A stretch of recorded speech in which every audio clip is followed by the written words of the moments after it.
মেহজাবিন চৌধুরী ভাই মাজদাক চৌধুরী তার সাথে 12 বছর ধরে কথা বলে না, এমনকি তার বিয়েতেও আসেননি। কিন্তু কেন? এমনকি মেহজাবিনের মতন ডাম অ্যাক্ট্রেস কিভাবে এত সফলতার মুখ দেখলো? ডাম্প আমি কেন বলতেছি এটা দেখেন। শেখ সিরাজ। কেমন আছো মেহজাবিন? আমার নাম শাইখ সিরাজ। So sorry.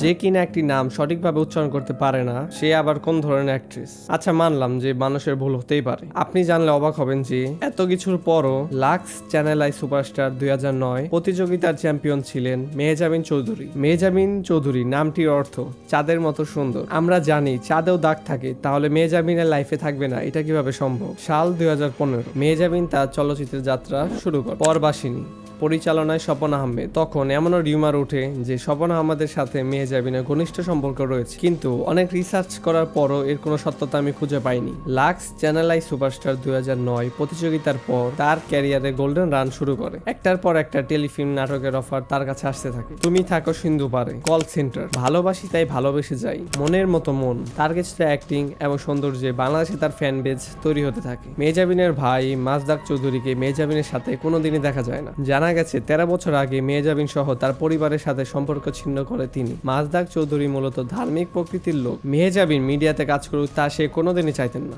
লোকে নায়িকাদের বা বিশেষ করে ফিমেল অ্যাক্ট্রেসদের কি চোখে দেখে তা সে ভালোভাবে জানতেন। হালাল ইনকামে টাকা খাবেন, কিন্তু সে কোনো প্রকারেই হারাম ইনকামে টাকা খাবে না। এই জন্য সে তার বোন মেহজাবিনের সাথে কোনো সম্পর্ক রাখেনি। মেহজাবিনের স্বামী আদনান আল রাজীব একজন পরিচালক। একটি করতে করতে এই পর্যন্ত প্রায় 130টিরও বেশি নাটক ও টেলিফিল্ম করেছেন মেহজাবিন। সবশেষে মেহজাবিন ওপর যেগুলো অ্যালিগেশন লেগেছে তার সাথে সকলে এগ্রি নাও করতে পারে, কিন্তু সকল সত্য কথা আমি তুলে ধরবো। সবাই লাইক সাবস্ক্রাইব করে পাশে থাকবেন। দেখা হচ্ছে অন্য একটি ভিডিওতে। আমি অ্যাবসলিউট জুবায়ের।